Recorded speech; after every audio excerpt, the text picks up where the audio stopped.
Hi viewers, this हम आसन viewers. हम स्क्रीन पर राइटिंग की क्लासेस को देख रहे हैं, पढ़ रहे हैं और हमने लास्ट में एक रिव्यू भी किया द लेजेंड ऑफ द मोला जट फिल्म पे, जो कि इस टाइम तकरीबन 200 करोड़ रुपया कमा चुकी है पाकिस्तान में और बाकी दुनिया से अगर इसकी कलेक्शन की जाए, जो कि एक अच्छी बात है। चूँकि फिल्म की क्वालिटी कुछ भी हो, लेकिन अगर मुसाबर प्रोड्यूसर को जब पैसे मिलते हैं तो फिर उसके बाद ये है कि वो और फिल्म बनाता है, तो इससे ये होता है कि रास्ते खुलते हैं और फिर जो छोटे प्रोड्यूसर्स भी होते हैं वो भी फिल्म्स बनाते हैं। तो ये एक अच्छा काज था। जिसने रिव्यू को देखना वो मेरे चैनल पे जाके उस रिव्यू को देख सकता है और IMDb पे भी उसी रिव्यू को मैंने राइटअप भी किया है, तो उसको आप देख सकते हैं। उसमें ज़रा IMDb पे, जो कि डिस्क्रिप्शन में उसका लिंक भी दिया गया है, वो मौजूद है और उसमें ज़्यादा तफसील से, ज़्यादा डिटेल से लिखा गया है। व्यूअर्स, हम अपने जो रूटीन की क्लासेस में थे तो हमने एक आपको बताया एग्जांपल लेकर चल रहे हैं और जिसमें हमने देखना है कि कैसे हम उसको बना सकते हैं। और एक लड़की है जिसको कुत्ता पसंद नहीं है और वो एक राइटर है और उसका एक को राइटर है। ये हमने चीज़ें देखी थी, लेकिन सबसे ज़्यादा इम्पॉर्टेंट बात ये थी कि जब हम नावल पर या स्क्रिप्ट के पहले पेज पर आते हैं तो that is actually not the first day of that character. तो हमने फिर उस पेज तक लेकर क्या आना है। उस पेज पर लेकर जब हम आएंगे तो हमारे पास दो चीज़ें होंगी। एक, उसका डिज़ायर क्या है, कैरेक्टर का डिज़ायर क्या है।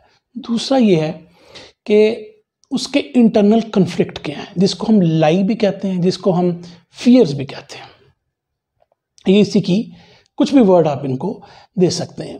तो ये जो है इम्पॉर्टेंट, जो सबसे इम्पॉर्टेंट जो बात है वो ये है कि वो जब हमने उसको उस कैरेक्टर को उठा के अपने पहले पेज पे लेकर आए तो उसका डिज़ायर क्या था और उसका फियर क्या है। ये दो इम्पॉर्टेंट बातें हैं। ये भी मैं आपको व्यूअर्स बता दूं कि समटाइम मुझसे किसी ने क्वेश्चन किया था कि सर, जब हम इतनी ज़्यादा एपिसोड्स लिख रहे होते हैं, सर आजकल सोप्स का जो है वो दौर है पाकिस्तान में, तो इम्पॉर्टेंटली इंडिया में तो पहले ही चल रहे हैं सोप्स जो कि 150-60 एपिसोड पे मिनिमम होते हैं और फिर वो आगे तक जाते हैं।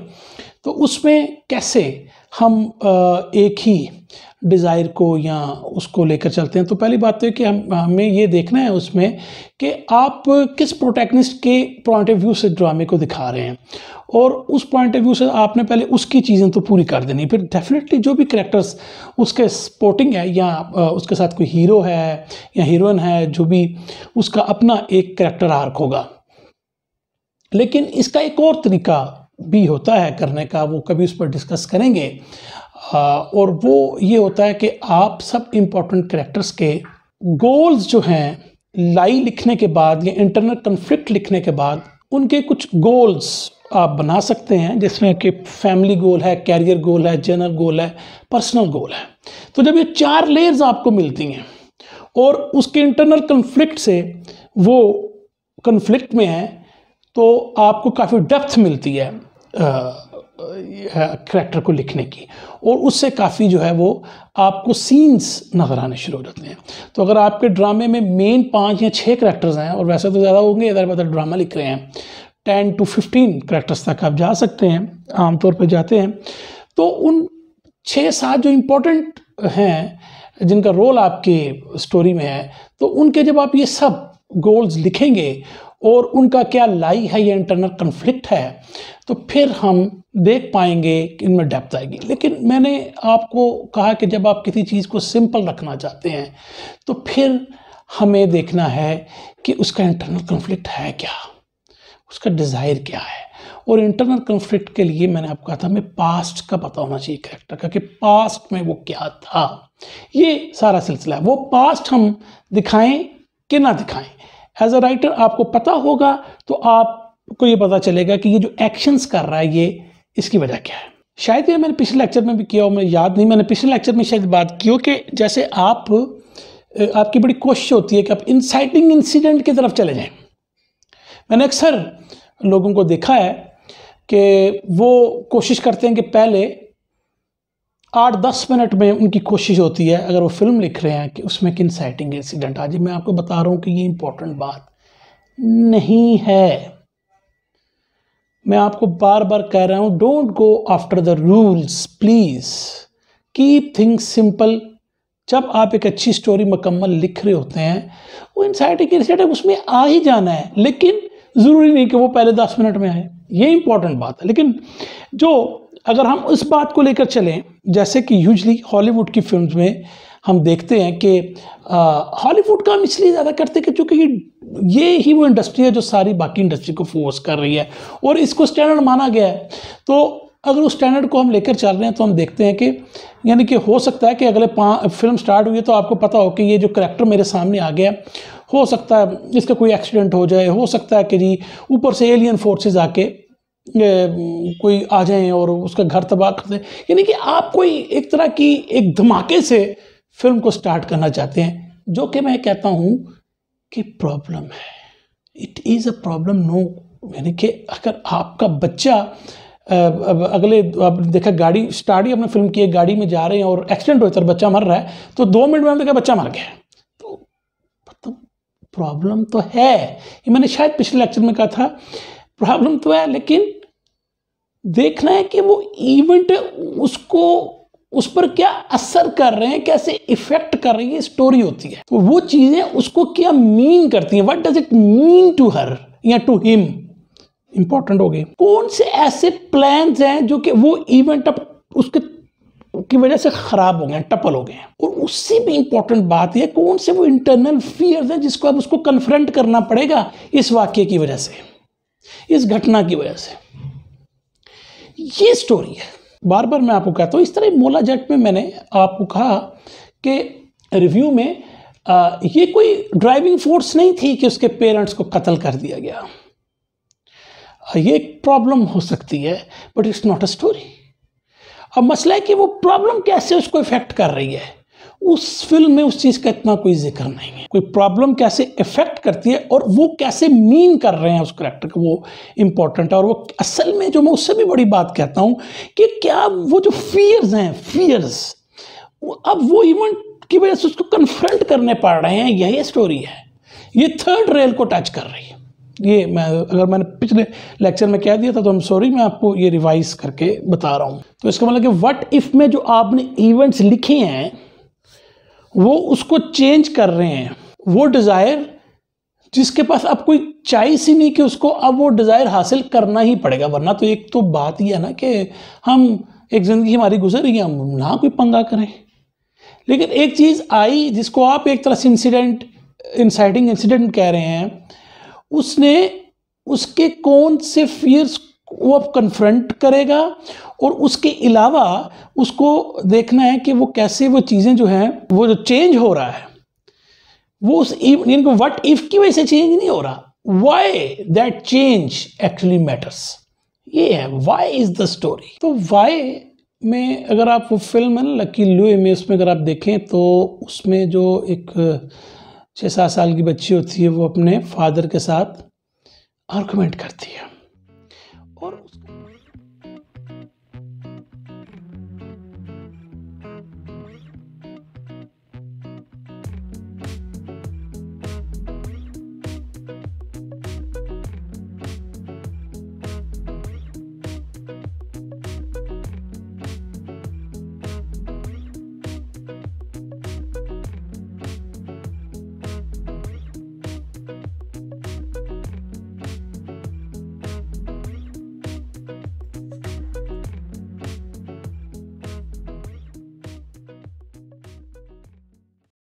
और उसका आर्गुमेंट बड़ा सिंपल होता है व्यूअर्स। ये वाई के आंसर्स तभी मिलेंगे जब हमें करैक्टर के पास्ट का पता होगा। और समटाइम्स जब आप अपना प्रोटैगनिस्ट लिखने बैठते हैं तो स्टार्टिंग में आपको एक प्रॉब्लम आता है कि अभी शायद आपका वाई उस तरह डेवलप नहीं हुआ।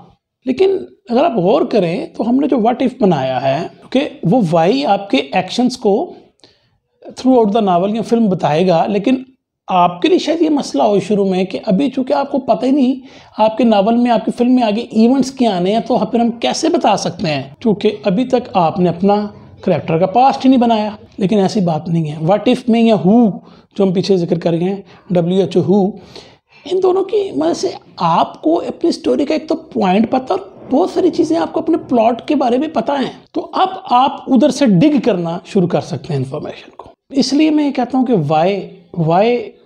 Y is very important. एक फिल्म थी स्पैरोज डांस, ठीक है ना, उसमें एक सेमी सक्सेसफुल एक्ट्रेस होती है और वो एग्रोफोबिया उसको होता है, यानी कि सोशलाइज वो नहीं कर सकती, तो वो अपने आप को एक अपार्टमेंट में कैद कर लेती है और लकीली उसके पास ऑनलाइन ख़रीदने के काफ़ी पैसे होते हैं, तो वो उसको इतनी कोई प्रॉब्लम नहीं है और वो किसी से नहीं मिलती, और जो डिलीवरी वाले फूड भी जो होते हैं वो डिलीवर करके दरवाजे के नीचे से उसको खाना दे देते हैं और उसको कोई इसमें मसला नहीं होता। और इस तरीके से वो अपने फियर को जो है वो अपने गले के साथ लगाए बैठी रहती है और उसको कोई प्रॉब्लम नहीं होती, चूँकि खाना भी उसको मिल रहा है और ज़ाहिर बात है घर के अंदर उसको ख़ास कपड़ों की भी ज़रूरत नहीं। तो इसका मतलब है कि उसकी प्रॉब्लम तो सॉल्व होगी। भाई अगर आपने लोगों से नहीं मिलना और आपको सारी चीज़ें बैठे बैठाए मिल रही हैं तो इट मीन्स कि यू हैव प्रॉब्लम सॉल्व्ड। लेकिन अगर आप और करें, शी फील्स लोनली, और वो हमें अंदाज़ा होता है उसके फेस एक्सप्रेशन जब वो अपने छोटे से टीवी में एक इसी तरह कोई सीन देख रही होती है जिसमें मर्द और औरत जो हैं दो कैरेक्टर जो आपस में बातें कर रहे होते हैं और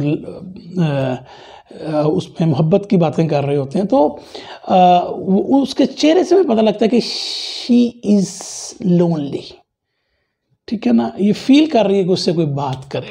डेफिनेटली ये औरत जो है ह्यूमन कनेक्शन के लिए तरस रही है।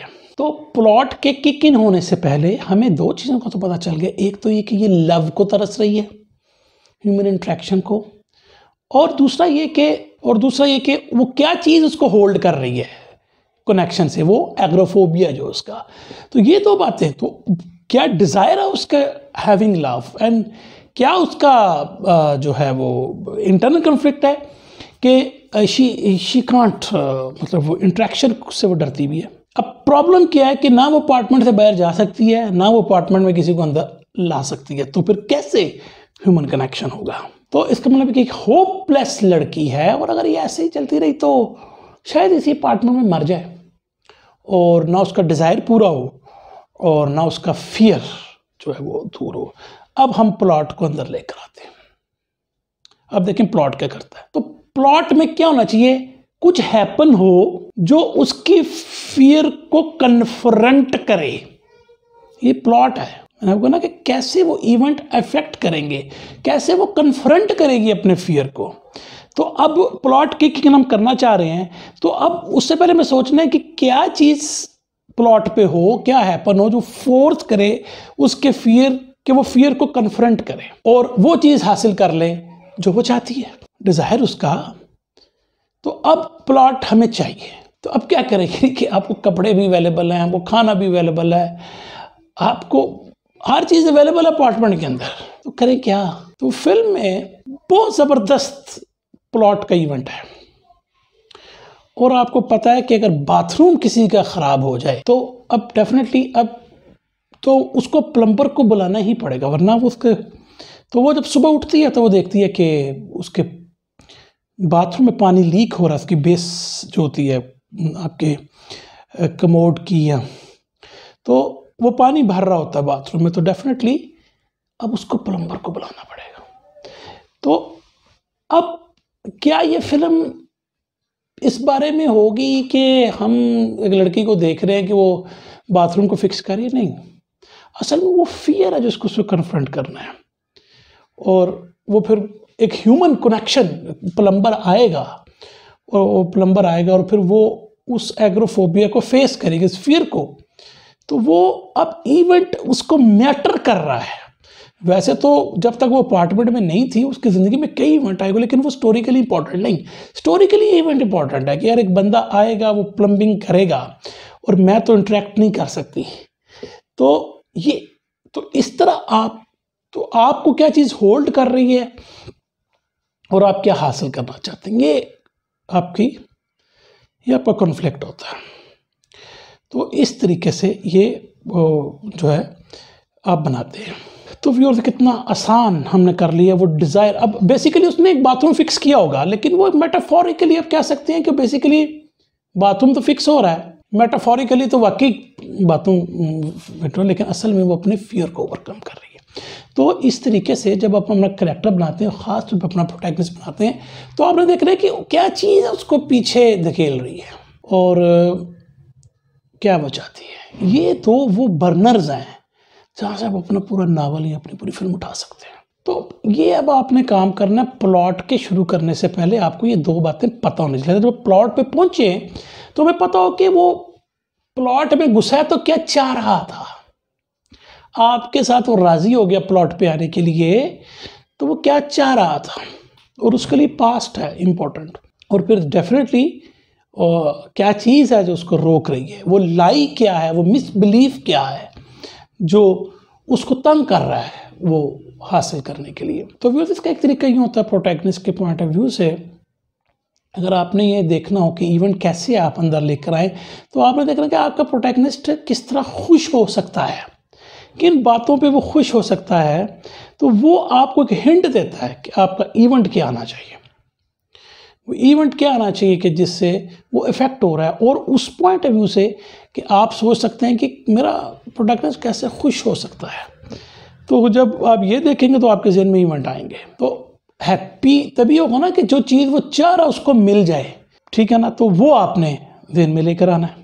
तो गोल क्या है कि यूनिवर्सल से आप स्पेसिफिक की तरफ आए, यानी यूनिवर्सल तो है ना, I want to be happy, मैं खुश होना चाहता हूँ, एक यूनिवर्सल बात है, सभी होना चाहते हैं, कौन नहीं होना चाहेगा। स्पेसिफिक ये है, here's what will make me happy, यानी ये वो चीज़ है जो मुझे खुश कर सकती है। तो ये तो मुख्तलिफ बातें हो गई। अब पॉइंट क्या है कि वो चीज़ सही है या गलत, यानी कि मेरा कहने का मतलब है कि वो जिस चीज़ से हैप्पी होना चाह रहा है वो चीज़ सही है कि गलत है, एक अलग क्वेश्चन है, लेकिन उसके लिए वो इम्पोर्टेंट है। तो उसके लिए वो एक रियलिटी है, और वो जारी बात है कि हकीकत तभी होती है जब चीज़ एक्सटर्नल आपको नज़र आ रही है। अपने एक केक हासिल करना है तो केक आप हासिल करेंगे, वो एक एक्सटर्नल इवेंट है, एक्सटर्नल चीज़ है जो आपको नज़र आ रही है, मिल रही है। तो इसका मतलब है कि उस केक को हासिल करने के लिए उसने कोई स्टेप लिए, स्पेसिफिकली उसने कोई एक्शन किया कि वो चीज़ हासिल उसने कर ली, ये एक्सटर्नल ही है।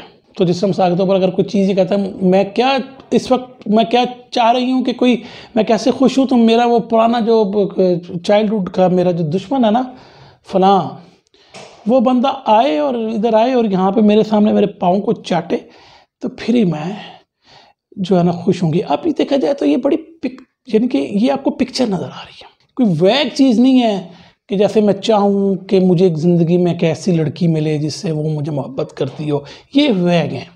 तो जब आप जब इसको यानी कि उन इवेंट्स को आपको पिक्चराइज करना है दूसरे लफ्ज़ों में, जिसने आपको इफेक्ट डालना है, मैं उनकी बात कर रहा हूँ, तो ये आपने ज़हन में रखना है। आपने वेग चीज़ें एक्सटर्नल पर नहीं देनी। अब ये जो हमारे लड़की थी हमारी जिसको कुत्ते पसंद नहीं थे, तो वो स्टोरी शुरू होने से पहले यानी वो क्या चाह रही थी कि उसका जो दोस्त है वो उसके साथ हमेशा मिल के लिखता रहे, ताकि उनको वो उससे मिलती भी रहे।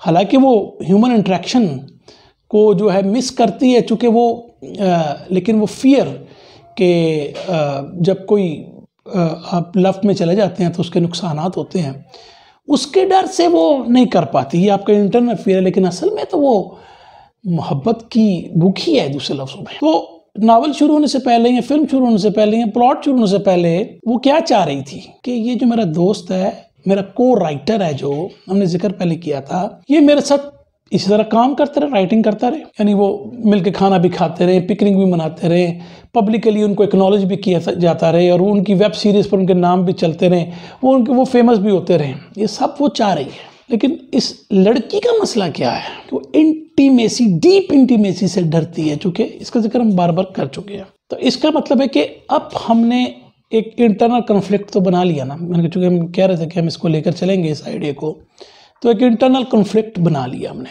यानी कि हो सकता है कि वो इस बात को जानती हो कि अगर आप इंटीमेट होंगे, ज़्यादा करीब आएंगे, तो उसके साथ दुख है, फियर है और पछतावा है। हो सकता है वो जान रही हो, सही तरीके से सोचता है, इस बात को ना जानती हो, लेकिन उसका ये इंटरनल प्रॉब्लम है, सामने आ गया। चाह क्या रही है कि मुझे ये सारा मोल मिलता भी रहे, मुझे उसकी एक तरह की मोहब्बत मिलती भी रहे, लेकिन इसके साथ कोई पेन ना आए, जो कि क्या इसके पास्ट में कोई मसला है जिसकी वजह से उसको प्रॉब्लम आ रही है। तो कहते हैं सारा मोल मेरा यूं ही चलता रहे, एक आइडियल ज़िंदगी हो, ये लड़का भी मुझसे राइटिंग करता रहे, हम जो हैं घूमते फिरते भी रहे, मेरा लव भी जिंदा रहे, इंटीमेट ना मैं करूं, मैं इसको उस तरह कबूल ना करूं, दूसरा तो मैं शादी ना करूं, चूँकि फिर उसके बाद हमेशा एक ग्रीफ आता है। इसका मतलब है कि जब ये नावल, वेब सीरीज़, जो भी आइडिया बना रहे हैं, ये शुरू हो रहा तो जो वो डिज़ायर लेकर आ रही है वो तो यही है कि मेरी ज़िंदगी ऐसे ही चले, ये मेरा डिज़ायर है। डीप कनेक्शन नहीं मुझे चाहिए, ये मेरा फियर है। उधर ना मुझे बात करना, ना ना ना ना, बिल्कुल। आओ खाना खाओ, मिलके सैर करें, घूमें फिरें, राइटिंग करें पब्लिक में, वो ठीक है, इससे आगे नहीं। और ये भी ध्यान में रखेंगे कि जो डिज़ायर कोई प्रोटैगनिस्ट शुरू में चाहता, ज़रूरी नहीं कि वो पूरा भी हो, ये आप समझते हैं। यानी इस टाइम मैं जब लेडी डियाना जिंदा थी, मैं लेडी डियाना के साथ मेरी शादी हो जाती तो वो डिज़ायर ज़रूरी नहीं कि मेरा पूरा हो। तो डिज़ायर ज़रूरी नहीं होते कि पूरे हो, लेकिन वो होते हैं। आपने जो भी रूल्स, जो कि कई दफ़ा कोई लोग फैंटेसी लिख रहे होते हैं, जो भी आप रूल्स डेवलप करते हैं अपने नावल के लिए, अपनी फिल्म के लिए, उन रूल्स में जो भी बिलीवेबल आपका डिज़ायर होगा वो देंगे, और उसका जो भी फियर होगा वो उसी फैंटेसी वर्ल्ड में ही होगा। लेकिन हमेशा एक चीज़ इसमें कॉमन रहेगी, चाहे फैंटेसी वर्ल्ड में भी है, human element, psychology of the human brain, human interaction, और ये सारी चीज़ें आपकी वहाँ पे भी कॉमन रहेंगी। ये पहले भी जिक्र मैं कर चुका हूँ कि कैसे ह्यूमन एलिमेंट ही वो ड्राइविंग फोर्स रहता है। तो व्यूअर्स, अब आपका काम भी है कि आपका जो भी करैक्टर, आपने उसके बारे में बताना है कि वो उसका वांट, उसका डिज़ायर क्या है। ज़रूरी नहीं कि वो डिज़ायर अचीवेबल भी हो, लेकिन जो भी है उसका डिज़ायर तो है, ठीक है, ये आपने लिखना है। और अगले लेक्चर में हम देखेंगे कि वो डिज़ायर क्यों हासिल करना चाहता, वो डिज़ायर वो क्यों हासिल करना चाहता, तो इसको हम नेक्स्ट लेक्चर में देखेंगे। तो व्यूअर्स, आज के लेक्चर के लिए हम इतना ही रखते हैं, और हम अपने उस आइडिया को थोड़ा थोड़ा आगे लेकर चल रहे हैं, और एक पॉइंट पर आकर हम इसको रोक देंगे। उसके बाद जो है फिर वो जब सीन्स पर हम आ जाएंगे तो वो फिर एक लंबा प्रोसेस होगा, जिसकी हिंट तो मैं आपको ज़रूर दूंगा कि वहाँ पे हम रोकेंगे। लेकिन अभी हम सिर्फ काम कर रहे हैं कि कैरेक्टर को कैसे आपने डेवलप करना है और स्टोरी क्या चीज़ होती है। तो व्यूअर्स, मुझे उम्मीद है आपको लेक्चर पसंद आएगा। तो मिलते हैं बहुत जल्द लेक्चर में। Thank you very much.